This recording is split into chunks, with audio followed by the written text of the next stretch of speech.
Salut à tous, ici Stéphane de forex-trader.fr. Nous sommes le 8 septembre 2015 et on va parler de l'euro-dollar. Bon, vous savez que les investissements sur le forex sont des investissements risqués, que vous ne devez investir sur ce marché que de l'argent que vous pouvez vous permettre de perdre, et que ce que je vais expliquer maintenant reflète certes mes vues sur le marché, mais ce n'est pas un conseil pour y investir, et en particulier je décline toute responsabilité en cas de perte financière liée à l'utilisation du contenu de la présente vidéo. Alors, cet euro-dollar. Alors, on va revenir sur H4, j'ai enlevé ça. Ok. D'abord, sur H4, voilà où on en était hier. On était en train de dériver doucement au-dessus de la MAS 200, toujours sur H4, ok. Et là, juste avant l'ouverture du marché européen, vous regardez ce qu'on fait. Et là, je remets ma fibre. On casse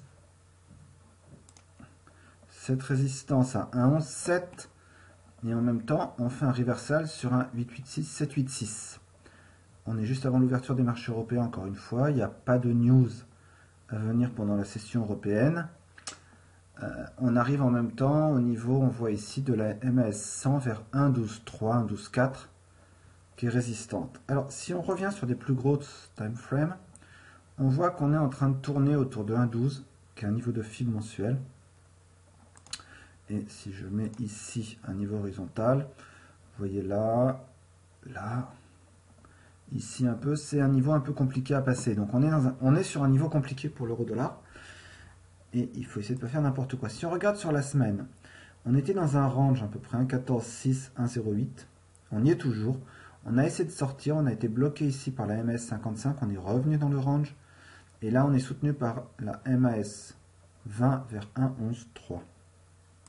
Le daily. Daily, donc là, on voit notre rejet de ça. Ici, on voit très bien ce mouvement-là. Ce rejet de la MAS 55 semaines et on redescend, mais ce qu'on voit arriver, c'est la MAS 200 jours, ici, là. On s'est arrêté dessus, on l'a cassé, on a rebondi ici, sur la ligne sur laquelle on est justement en train de rebondir, ok, pour aller retester cette MAS 200 et la rejeter. Je repasse sur H4, c'est ce mouvement-là. On a rebondi, on a retesté la MAS 200 qui est ici, qui était ici à ce moment-là, un 13,2, on l'a rejeté et on remonte la retester. C'était déjà une 7,86. C'était déjà la 786 qui faisait des siennes et la MS 100 H4. Qu'est-ce qu'on va faire de tout ça? Bon, pour l'instant, on rebondit très clairement sur une ligne de support important, un 11,6 ici, qui est la 786, juste avant l'ouverture des marchés européens. Je reste sur l'idée qu'il faut surveiller la MS H4 200, qui est un support évident sur les 2 derniers jours. Donc si jamais on redescend, mais que là j'ai un signal acheteur, je vais acheter pour essayer de rebondir cette fois jusqu'à 1,14,5. Par contre, si je regarde sur le daily, ici et là, j'ai quand même une résistance, un 12,6, 1,13,1. Si on casse cette résistance, je vais envisager d'acheter pour aller retaper le haut du range à 1,14,5. Mais si on rejette cette résistance, je pense que je vais attendre un peu. Ce serait celle-là.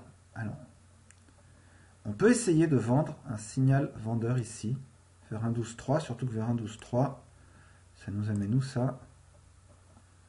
1,12,3 pour l'instant, c'est ici.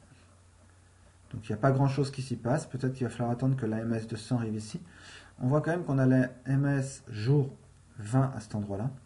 Donc 1,12,3, 1,12,6, 1,13, ce sont des résistances. On va quand même les surveiller un petit peu. D'accord? Surtout qu'on voilà un 1300 qu'on voit aussi sur le daily. Ça là, ici. Sur le daily, ça correspond à ça. Donc là, à la MS, voilà.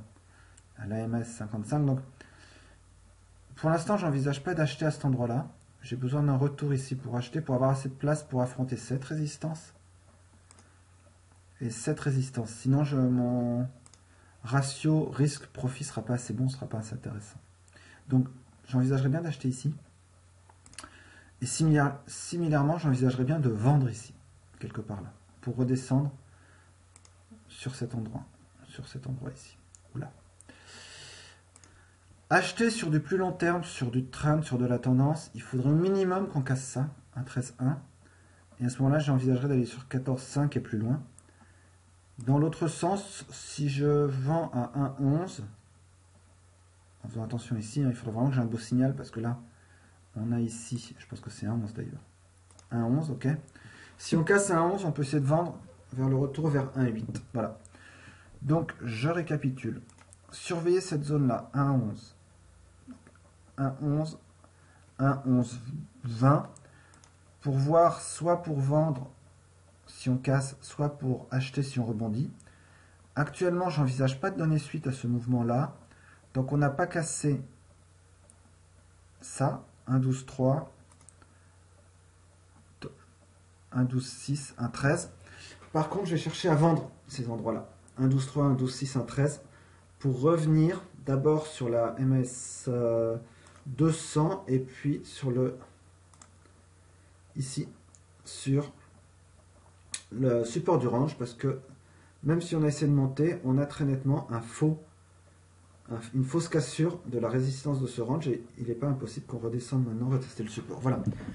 Voilà ce que je voulais vous montrer sur EUSD. C'est pas une perte très évidente actuellement, mais voilà le plan que je compte faire pour aujourd'hui sur cette paire. Voilà. Je vous souhaite une très bonne journée de trading et je vous dis à bientôt sur forex-trader.fr. Au revoir.